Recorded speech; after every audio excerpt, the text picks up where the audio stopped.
नमस्कार, मैं अस्मा खान, प्रवक्ता सूरज प्रसाद, राजकीय बालिका इंटर कॉलेज झांसी से आपका इतिहास की कक्षा में स्वागत करती हूँ।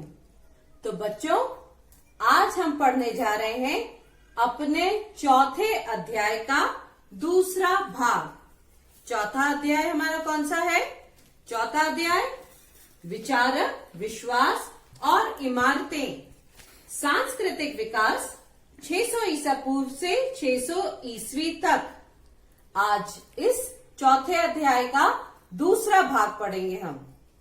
तो बच्चों, इसी के साथ आपको ध्यान होगा कि हमने अपने पिछले भाग में क्या पढ़ा था कि किस तरह पुरातन व्यवस्था नवीन व्यवस्था की ओर परिवर्तित हो रही थी और विचारक किस तरह से इसमें अपनी भूमिका निभा रहे थे।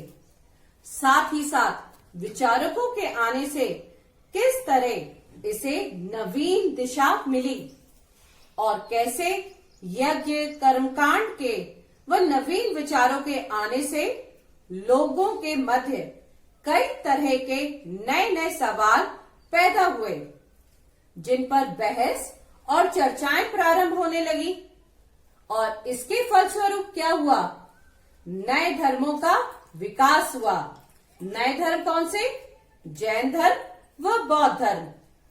तो बच्चों, आज के इस भाग में हम इन्हीं धर्मों से संबंधित कुछ बातों का अध्ययन करेंगे।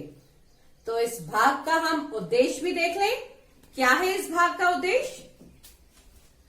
इस अध्याय की समाप्ति के पश्चात आप सभी छात्र व छात्राएं निम्न बातों को समझने में सक्षम होंगे।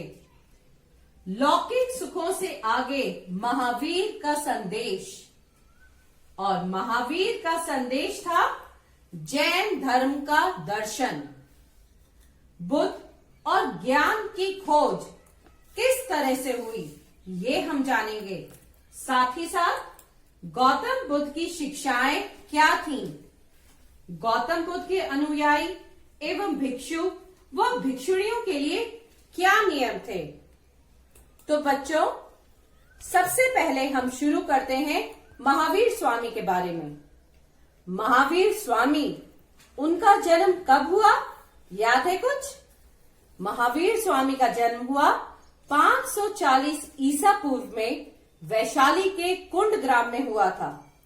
इनकी माता त्रिशला व पिता सिद्धार्थ थे और 12 वर्ष की कठोर तपस्या के पश्चात इन्हें ऋजुपालिका नदी के तट पर साल वृक्ष के नीचे कैवल्य प्राप्त हुआ और इसी के बाद उन्हें क्या कहने लगे? कैवल्यन के नाम से जाना जाने लगा और जैन धर्म के ये 24वें तीर्थंकर बने। तो बच्चों, अब हम एक परिचय के माध्यम से देखते हैं क्या जैन धर्म का दर्शन क्या था, जैन भिक्षुओं के बनाए गए नियम क्या थे व उनके जीने का तरीका क्या था।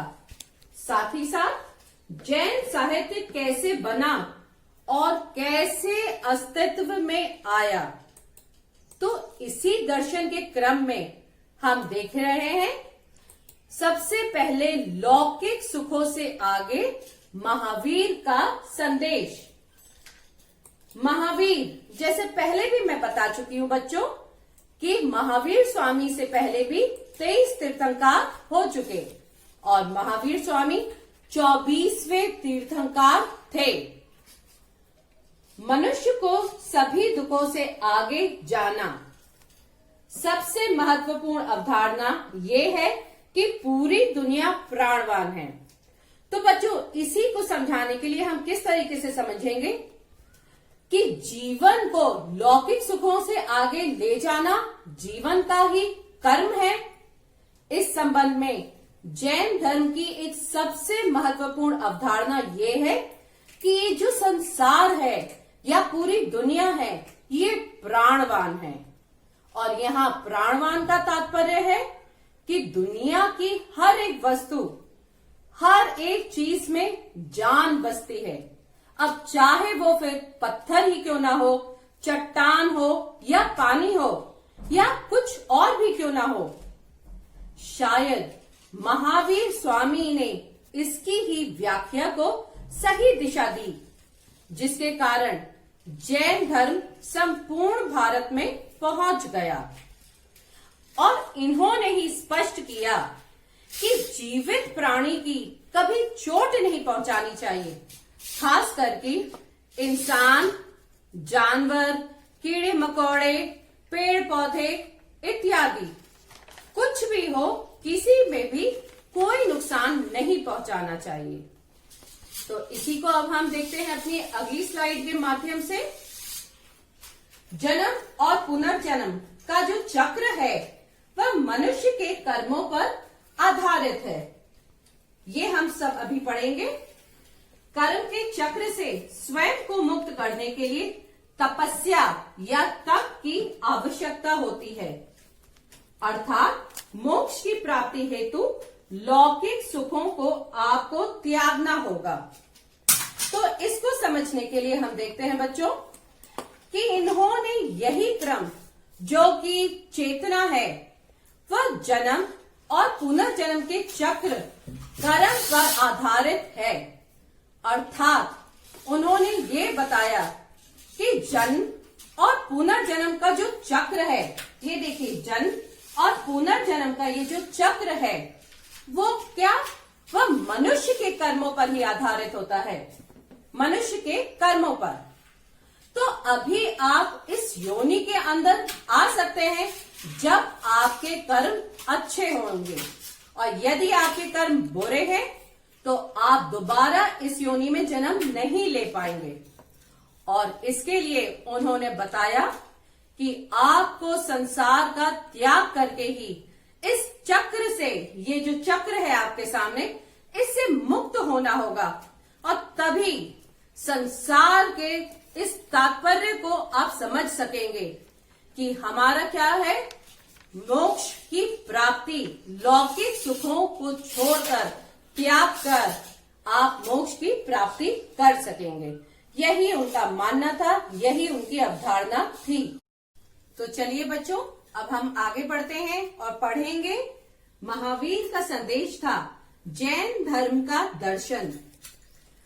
इन जैन भिक्षुओं को बनने के लिए कुछ नियम थे। अब वे नियम किस प्रकार से थे, जैसे कि हत्या करने से बचना, चोरी नहीं करना, झूठ नहीं बोलना, ब्रह्मचर्य का पालन करना, और आखिर में आय से अधिक संपत्ति रखने से बचना। तो ये जो चौथा पॉइंट आपने अभी पढ़ा बच्चों, ब्रह्मचर्य का पालन करना, ये चौथा पॉइंट महावीर स्वामी द्वारा जोड़ा गया है। तो इसी के आगे जैन साहित्य और जैन धर्म का प्रसार, महावीर स्वामी द्वारा कही गई सारी बातें, उनके दिए हुए निर्देश, नियम आदि को जैन साहित्य के अंतर्गत लिखा गया। महावीर की शिक्षाओं को उनके शिष्यों ने जैन साहित्य के रूप में संकलित किया। ये नियम कहानियों के रूप में थे, जो कि आम लोगों के अपील करते थे और जैन धर्म के बारे में पढ़ते व समझते थे। तो जैसा कि हमने अपने पिछले भाग में चर्चा की थी बच्चों, आपको ध्यान होगा कि किस तरह बुद्ध की कही गई सारी शिक्षाएं, उनका दर्शन, उनके नियम को त्रिपिटक के रूप में संकलित किया गया। ठीक वैसे ही महावीर स्वामी की शिक्षाओं को उनके शिष्यों ने जैन साहित्य, यहां मैंने अपने बताया भी आपको, जैन साहित्य के रूप में संकलित किया।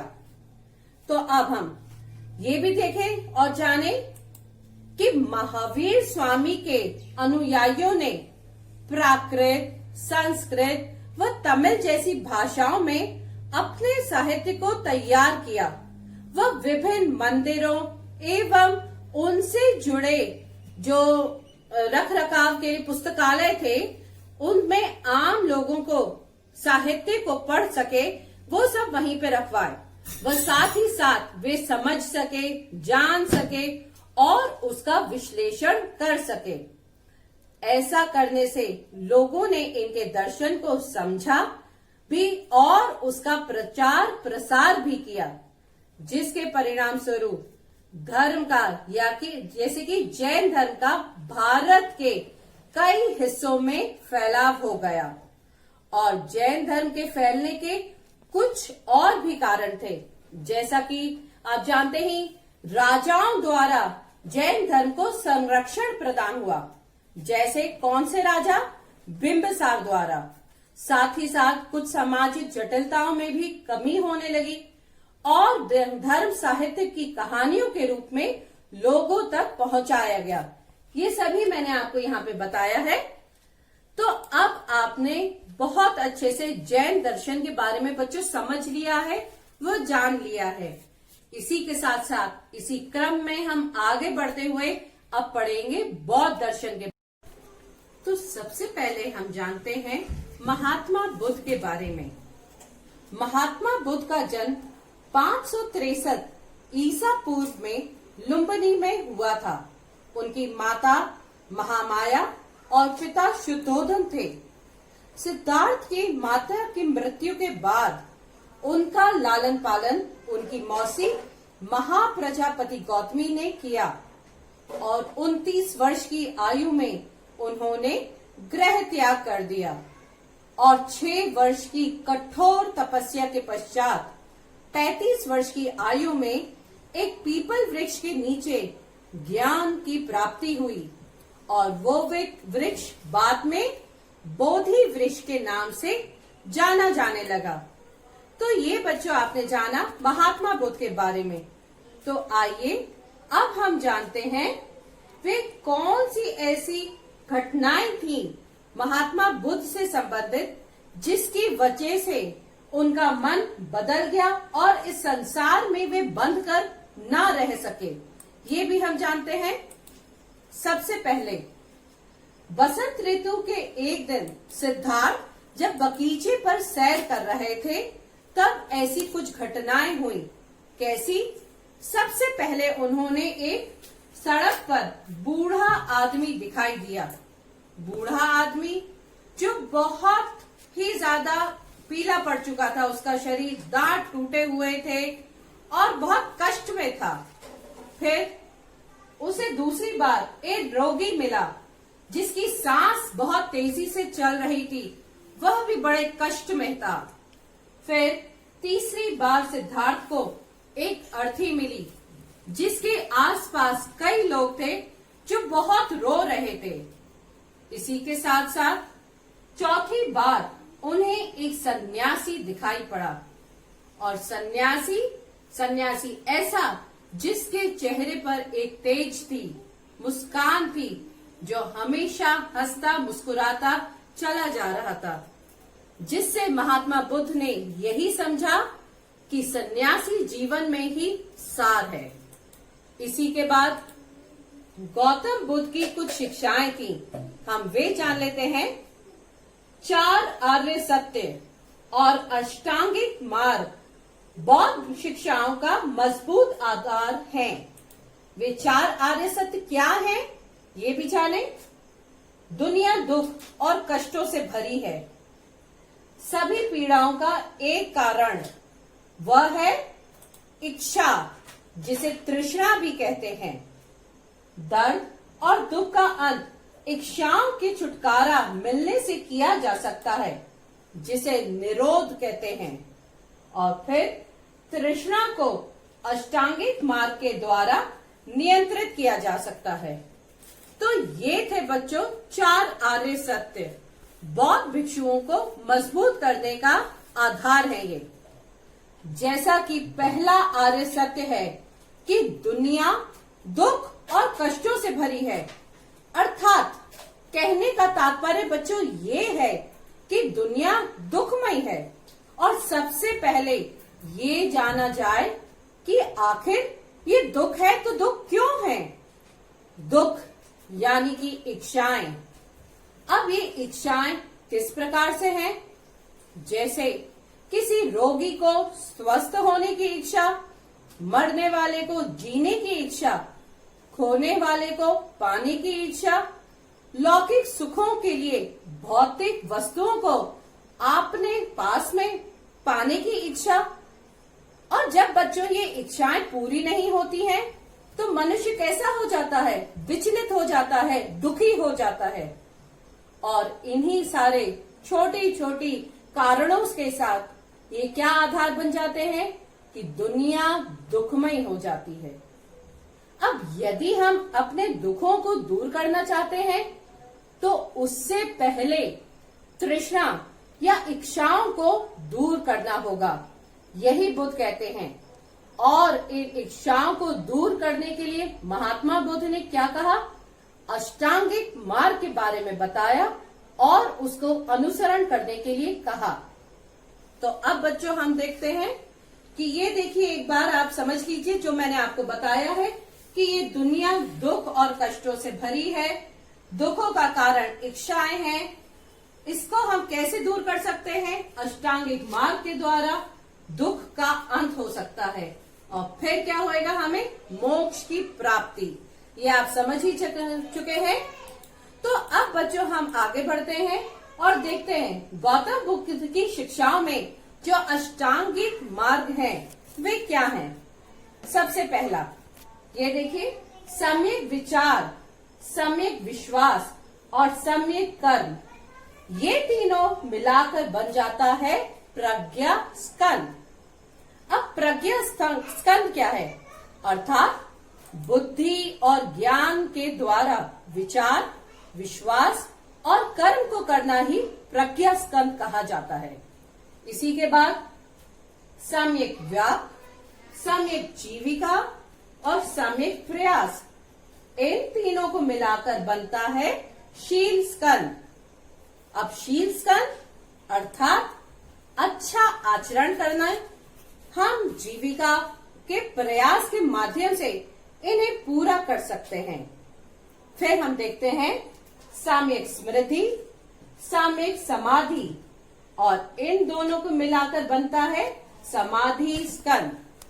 और समाधि स्कंद अर्थात एकाग्रता, चित्त, योग, साधना के माध्यम से हम स्मृति व समाधि को पूरा कर सकते हैं। तो बच्चों, कहने का तात्पर्य ये है कि इन्हीं तीन स्कंदों के जरिए, प्रज्ञा स्कंद, शील स्कंद, समाधि स्कंद के जरिए अष्टांगिक मार्ग को सही तरह से पालन किया जा सकता है और इच्छाओं को दूर भी किया जा सकता है। तो ये आप समझ ही गए हैं। अब आगे बढ़ते हैं। बुद्ध की शिक्षाओं को सूत पिटक में दी गई कहानियों के आधार पर पुनर्निर्मित किया गया। अब कहानियां, क्यों उस समय कहानियां थी? क्योंकि ये आम भाषा में आम लोगों को तो पहुंचाई जा रही थी। पहली कहानी क्या थी? मृत बच्चे की माँ। अब इस कहानी में क्या बताया गया है? इसमें ऐसा हुआ कि एक मृत बच्चे की माँ अपने बच्चे को लेकर महात्मा बुद्ध के पास पहुंचती है और उनसे कहती है, आग्रह करती है कि वे उसे जिंदा कर दें, उसके बच्चे को जीवित कर दें।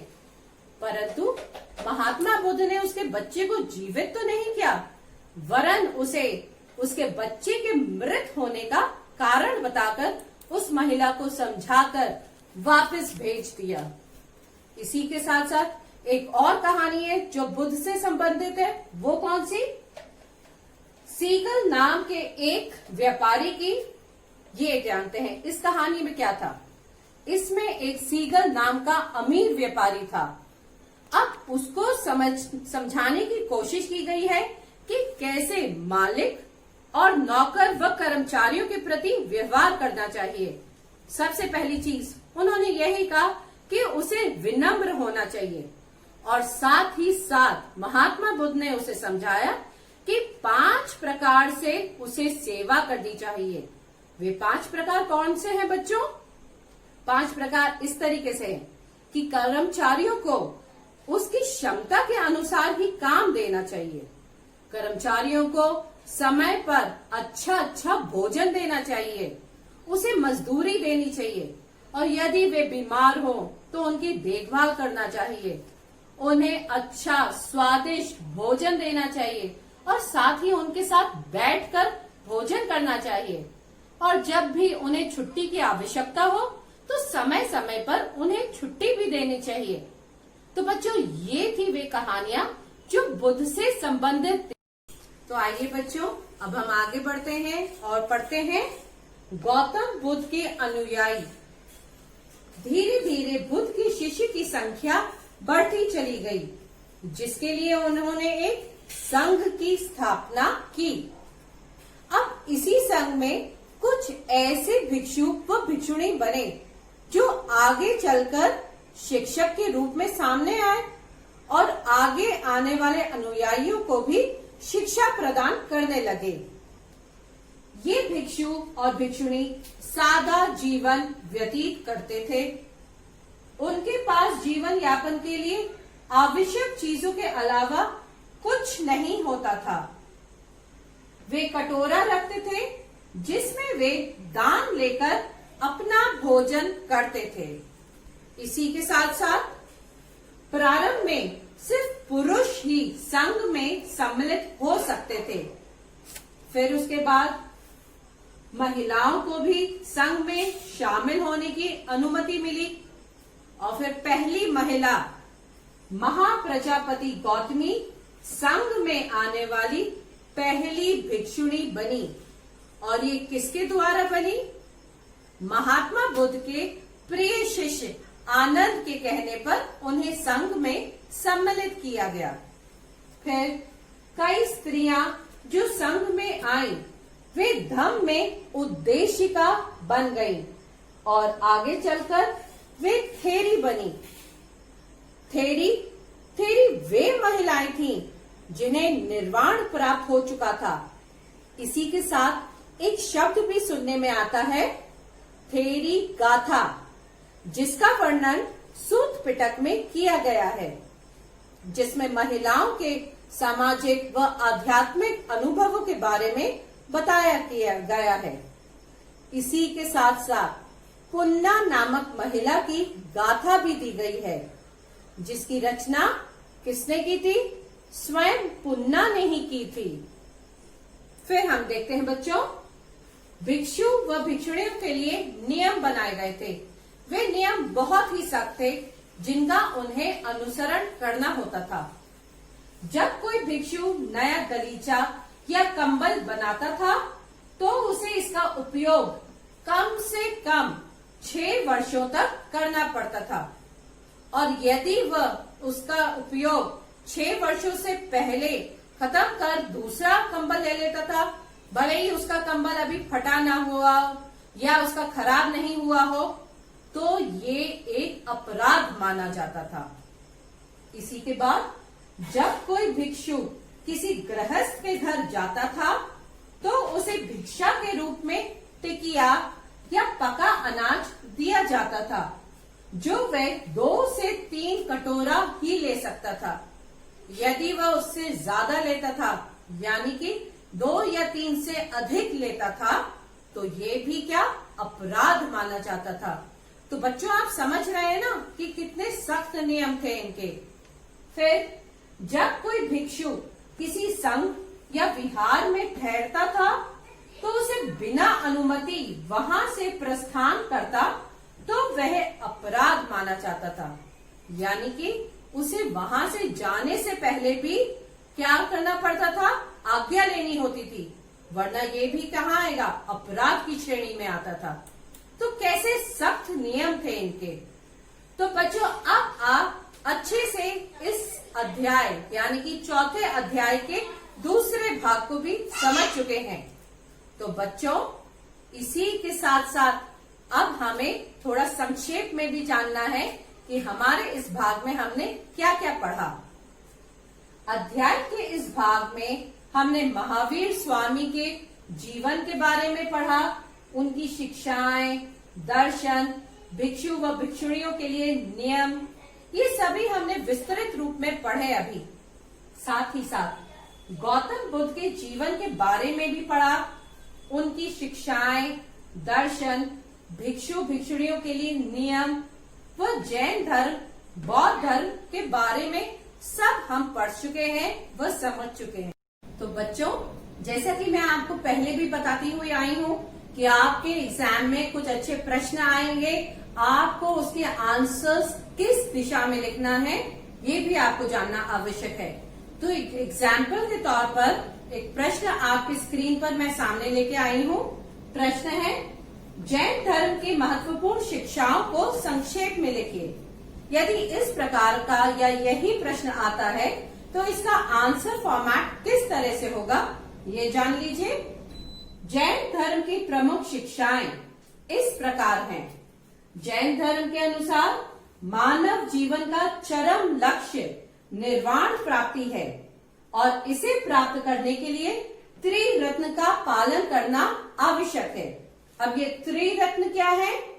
पहला, साम्यक ज्ञान, अर्थात अज्ञान को दूर करके ज्ञान की प्राप्ति करना। ज्ञान की प्राप्ति तीर्थंकरों के उपदेशों का अनुसरण करने से हो सकती है। और ये इसके बाद साम्यक दर्शन या ध्यान, अर्थात तीर्थंकरों में विश्वास रखना तथा सत्य के प्रति श्रद्धा रखना। और तीसरा है साम्यक चरित्र या आचरण, अर्थात अच्छे आचरण अथवा कार्य करना। और जैन धर्म के अनुसार ये संपूर्ण विश्व प्राणवान है। तो ये आपका आंसर फॉर्मेट का तरीका होगा जो आप समझ चुके हैं बच्चों। अब इसी के साथ साथ हम इस भाग के निष्कर्ष को भी समझ लें कि क्या निष्कर्ष निकलता है इसका। बौद्ध धर्म के अनुसार निर्वाण के द्वारा मृत्यु और जन्म से छुटकारा मिल सकता है, जिसे जीवन जीते हुए कभी भी हासिल किया जा सकता है, परंतु मृत्यु उपरांत नहीं किया जा सकता। और आचार और नैतिक मूल्यों को प्राप्त करने के लिए आचरण की नैतिक आचार संहिता की जरूरत पर बल देता है। और ऐसा ही कुछ जैन धर्म में भी कहते हैं। तो ये है बच्चों इस भाग का निष्कर्ष। तो इसी के साथ साथ हमें कुछ अपने घर में बैठकर होमवर्क भी करना है और पढ़ना भी है। तो होमवर्क के लिए ये जो पूरा भाग आज का ये पाठ मैंने पढ़ाया है आपको, इसको घर बैठ के आपको दोहराना है। इसके इम्पोर्टेंट पॉइंट्स आप नोट करिएगा अपनी कॉपी में। और मैं 2 प्रश्न दे रही हूं आपको होमवर्क करने के लिए। एक प्रश्न का आंसर भी मैं बता चुकी हूं। प्रश्न वही है, जैन धर्म की महत्वपूर्ण शिक्षाओं को संक्षेप में लिखिए। एक प्रश्न और, वो भी नोट करिए, बौद्ध धर्म की प्रसिद्धि एवं सफलता के क्या कारण थे। हम इसका भी आंसर बहुत अच्छे से डिस्कस कर चुके हैं बच्चों। तो अब जैसा कि ये भाग यानी कि चौथे अध्याय का दूसरा भाग पूरा हो चुका है, तो बच्चों अब हम आने वाले भाग में यानी कि तीसरे भाग में क्या पढ़ेंगे उसको आप थोड़ा सा अपने घर से पढ़ लेके समझ लीजिएगा। वो क्या है कि तीसरे भाग में हम स्तूपों के बारे में पढ़ेंगे, साथ ही स्तूपों को बनाए जाने के कारणों को समझेंगे, स्तूप कैसे बनाए जाते थे, उनकी संरचना क्या थी, इस पर भी चर्चा करेंगे। और साथ ही साथ स्तूपों की खोज के बारे में समझेंगे, समकालीन मूर्ति कला के बारे में जानने का प्रयास करेंगे और किस तरह वास्तुकला, मूर्ति कला को साहित्य के रूप में परिवर्तित किया गया। तो बच्चों आज का ये भाग पूरा होता है और मैं आशा करती हूँ मैंने जो भी पढ़ाया है आपको अच्छे से समझ आया होगा। तो घर पे रहिए, स्वस्थ रहिए। नमस्ते।